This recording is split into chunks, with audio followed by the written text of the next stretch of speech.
Salut à toutes et à tous, c'est FPS Belgium, j'espère que vous allez bien. Aujourd'hui on se retrouve sur The Division. Alors ici on est sur la bêta et je vais essayer de répondre à pas mal de vos questions que j'ai eues sur mon stream juste hier soir. Pas mal de personnes m'avaient posé la question comment se déroule le jeu, quel est le contexte, qu'est-ce qu'on peut faire sur ce jeu. Enfin voilà, pas mal de questions que j'ai essayé de répondre hier, mais bon j'avais du mal à répondre. C'est pour ça que j'ai fait un petit peu de recherche et je vais essayer de vous expliquer vraiment à peu près le contexte du jeu, comment ça se déroule et qu'est-ce qu'on peut y faire justement par cette vidéo. Ça sera plus facile pour vous et bah c'était pas mal pour moi, comme ça je peux comprendre un peu mieux le jeu. Alors tout de suite, je ne connais pas l'entièreté du jeu et personne ne la connaît puisque nous sommes toujours à la bêta, donc c'est normal qu'il y ait des choses qui ne soient pas encore connues. Il se peut que je me trompe sur des petits trucs ou quoi, n'hésitez pas à me corriger dans les commentaires, c'est fait pour ça. En tout cas ça me fera plaisir d'avoir votre avis également. Et s'il y a des trucs que j'ai pas abordés, n'hésitez pas à le dire également, ça me fera plaisir.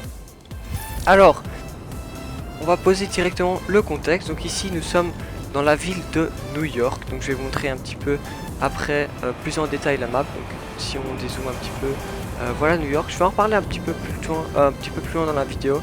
Je vous ferai même une petite comparaison depuis Google Maps. Vous allez voir qu'elle est très bien faite cette map. Et donc en fait on est à New York et on est 2 semaines après le Black Friday. Donc pour ceux qui ne connaissent pas le Black Friday, c'est en quelque sorte le début des soldes, donc avant Noël et tout ça, où ce que les gens commencent à acheter. Il y a des grosses promos et du coup beaucoup de gens se ruent dans les magasins. Et c'est justement à cette date là que a commencé la propagation d'un virus. Et comme tout le monde était au magasin, bien sûr beaucoup de personnes ont été contaminées. Ici on se retrouve 2 semaines après et on incarne un agent qui va devoir lutter contre la propagation du virus, essayer de l'exterminer. J'imagine que c'est ça qu'on va essayer de faire jusqu'à la fin du jeu. Également remettre la ville en ordre en quelque sorte, puisque vous allez voir que la ville est complètement... Et donc chaque personne incarne un personnage qu'on va pouvoir totalement modder. Donc que ce soit son aspect, donc par exemple ses habits, tout ça, son visage, et également toutes les armes. Toutes les armes sont personnalisables, vous pouvez acheter des armes, vraiment beaucoup de choses. Donc c'est à la fois un jeu en TPS, un shooter à la 3ème personne, mais c'est également un RPG, puisque c'est plutôt la puissance du joueur qui va rivaliser par rapport, on va dire, au shoot ou un truc comme ça. Donc c'est plutôt ça qui va être intéressant. Surtout d'avoir des bonnes armes, etc. Bah, vous allez voir de toute façon que ça se rapproche un peu d'un RPG, mais cette fois-ci à la 3ème personne. Alors on va tout d'abord jeter un œil à cette map, donc la map de New York. Alors vous pouvez voir que la zone rouge, donc la petite ligne rouge ici, en fait c'est la limite de la bêta. Donc je ne saurais pas vous en dire plus sur le reste, puisque on ne peut pas y aller tout simplement. Alors la map ici est découpée en plusieurs zones. Ici c'est la zone de respawn, donc c'était la zone non en quarantaine. Et ensuite quand vous entrez directement dans la ville, tout le reste est en quarantaine de toute façon. Vous avez une zone, on va dire, en quarantaine normale. Et une zone en quarantaine où la propagation du virus est vraiment très élevée. Alors cette première zone, en fait c'est l'endroit où vous allez pouvoir faire les missions. Donc essayer de construire votre base. Donc on en reparlera après, on va ici y retourner, comment ça fonctionne tout ça. Vous allez faire les missions soit tout seul, soit à plusieurs. Donc si vous le faites à plusieurs, vous faites une division, vous créez une division. Et vous voyez bien ici il y a des petites missions du style une mission secondaire, des rencontres, vous trouvez un guide de survie, enfin tous des petits trucs comme ça, encore une mission ici. Vraiment pas mal de choses. Et tout ça, ça sera pour... vous devrez à chaque fois retourner à la base d'opération. Donc ça, on ira voir juste après. Et alors, vous avez une seconde zone. Donc j'imagine qu'après, ça sera par exemple toute cette zone-ci. J'imagine, hein, vu que je ne sais pas exactement il y a quoi là. Et c'est une zone en PVP. C'est-à-dire que en fait c'est en quelque sorte le multijoueur de Division. Donc en fait vous allez tout simplement jusqu'à cet endroit-ci. Vous entrez dans la Dark Zone, puisque ça s'appelle, la zone rouge ici s'appelle la Dark Zone. Et vous entrez directement en PVP. Donc alors là vous pouvez trouver par exemple des armes et tout ça. J'en reparlerai en détail dès qu'on ira jusque là-bas. Alors on va continuer notre parcours, on va rentrer. Donc ici on passe tous les quais donc pour la zone. Ouais, bien que c'était des portails pour la quarantaine. Voilà. Donc là on y est, on rentre dans le vif du sujet. Donc c'est ici qu'on va pouvoir trouver des personnes malades et tout ça. Donc, je vais pas faire de mission dans cette vidéo puisque je vais vraiment essayer de vous expliquer un maximum le jeu. Donc comme c'est assez loin, ce qu'on va faire directement c'est qu'on va se TP jusqu'à la base d'opération. Donc par exemple vous sélectionnez ceci. Donc vous mettez votre curseur tout simplement dessus, vous faites déplacement rapide. Et il suffit d'attendre un petit chargement et vous allez pouvoir vous TP jusque là. Donc, nous voici devant la base d'opération. Et alors comme je vous disais juste avant, ça a été vraiment refait quasiment à l'identique bien sûr en mode dévasté. Mais New York a été refait quasiment à l'identique. Donc j'ai été faire un petit peu de recherche sur Google et sur Google Maps. Donc je vais vous montrer des images, c'est vraiment fou comme c'est ressemblant. Donc ici on a l'US Post Office. Et ici juste derrière moi nous avons le Madison Square Garden. Donc je sais pas trop ce que c'est, mais en tout cas comme ça vous avez le nom. Et je vais vous montrer donc des images de la rue de Google Street View. Et vous allez voir que c'est vraiment très bien refait. Alors, pour faire une petite comparaison, comme je vous disais, voici la carte sur Google Maps de New York. Donc si on zoome un petit peu, voici. Donc ici, la petite tranche ici, vous pouvez voir que je vous montre avec la souris. C'est à peu près la petite tranche qu'on peut avoir sur la bêta. Donc toute cette zone là. Alors si on zoome un petit peu, vous allez directement retrouver la map. Donc même les noms de rues sont identiques complètement. Alors ici je vous ai parlé de la US Post Office et la Madison Square Garden, ben, les voici tous les deux. Donc, le bâtiment principal où nous avons la base d'opération. Si on prend le petit bonhomme de Street View et qu'on se met juste ici, vous allez reconnaître directement l'endroit. Et voici la base des opérations. Donc franchement bâtiment refait à l'identique complètement. Évidemment dévasté puisque c'est le jeu qui se veut être dévasté comme ça. Ensuite au virus et le bâtiment en face que je vais vous montrer également.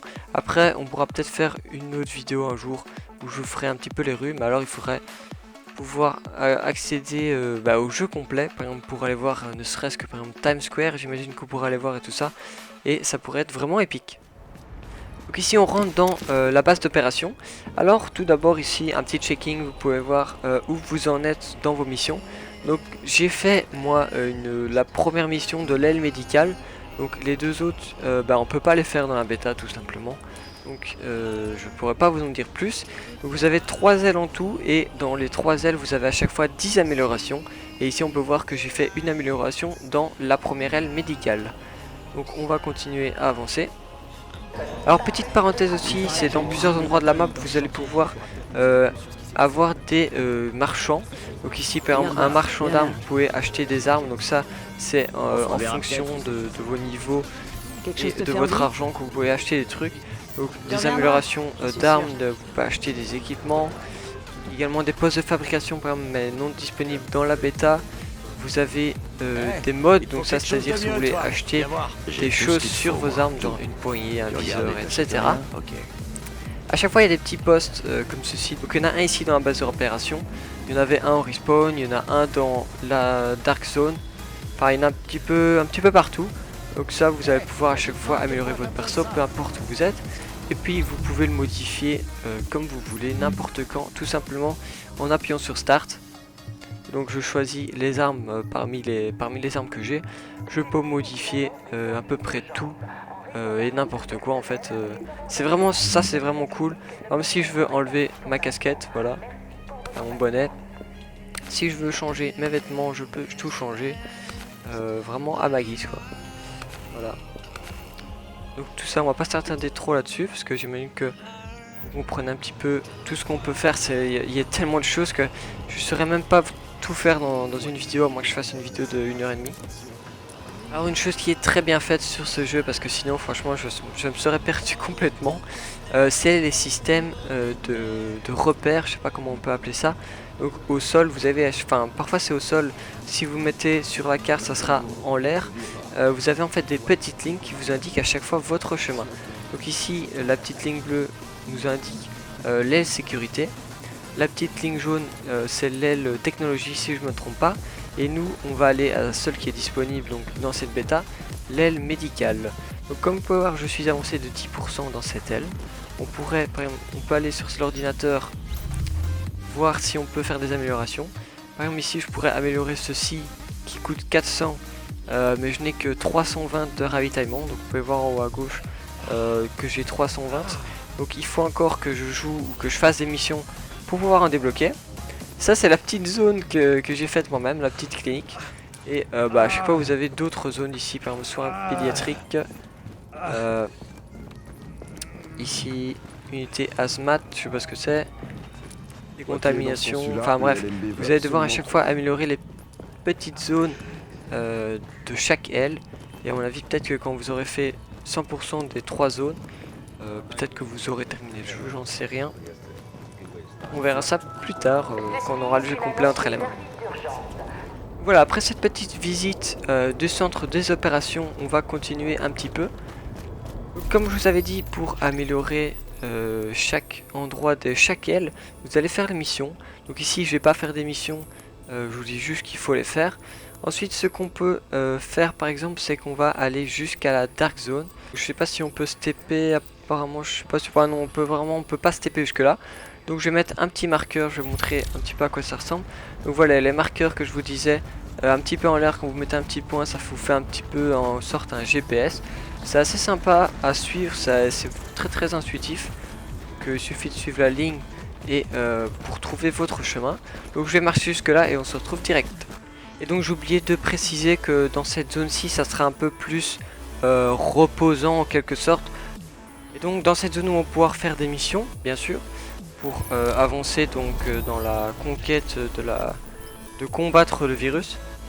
On va devoir lutter contre le chaos, donc contre tous les brigands et tout ça. On va pouvoir aider des personnes et encore pas mal de choses que j'imagine ils n'ont pas mis dans la bêta, bien sûr, pour qu'il y ait du contenu additionnel dans le jeu futur. Et nous voici arrivés devant donc la Dark Zone. Donc ça c'est une zone hautement mise en quarantaine, comme vous pouvez voir avec toutes les affiches, et vous allez voir également avec le passage. Donc on va rentrer directement dedans. Voilà, ici on est dans la zone de sûreté, c'est à dire que ici on va pouvoir par exemple, acheter du matériel. Donc voilà, mais ici j'ai déjà tout dépensé juste avant, donc je pourrais pas vous montrer. On peut se réapprovisionner en balles. Donc voilà, on fait le plein. Donc voilà, on va entrer directement dans la Dark Zone.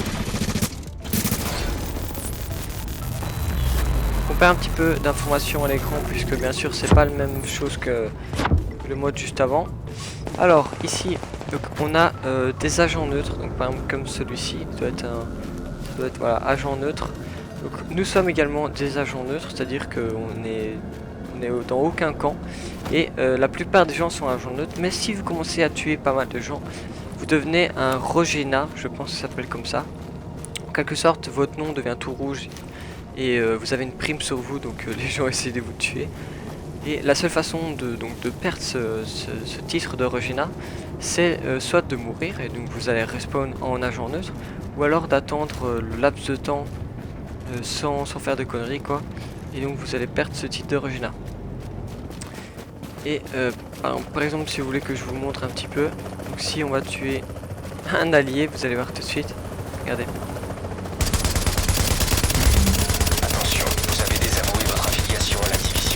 C'est Renégat, voilà. Désormais le statut Renégat. C'est pas Rogena, c'est Renégat. Comme ça, autant pour moi. Et donc voilà, je suis mort parce que dès qu'on est un Renégat, tout le monde s'attaque à nous de toute façon. Donc on sait pas survivre longtemps, à moins que vous soyez en team, là il y a peut-être moyen de survivre. Alors ici, petite particularité de la Dark Zone, c'est que n'oubliez pas que c'est du RPG. Et donc, par exemple, vous allez, donc c'est un des exemples des trucs qu'on peut faire dans la Dark Zone. Donc ici, quand vous trouvez des objets par terre ou quand vous tuez des ennemis, que vous volez leurs objets, tout ça, vous allez donc avoir des objets sur vous, mais vous ne pourrez pas les utiliser. Que ce soit des vêtements, des armes, des accessoires d'armes, tout ça. Pour l'utiliser, en fait, vous allez devoir faire une extraction. Donc ici, on doit se retrouver sur un point d'extraction, comme celui-ci, et on demande l'extraction. Ici, ça va être 1 minute. 30, on va devoir attendre un hélicoptère. Mais pendant cette minute 30, on est complètement vulnérable. C'est-à-dire que les gens vont voir que vous allez faire une extraction, donc ils savent que vous avez des objets, et ils vont essayer de vous tuer. Voilà l'hélicoptère qui arrive, qui va faire un petit tour et puis il va venir se mettre juste ici au-dessus pour larguer sa corde et on va pouvoir accrocher des objets.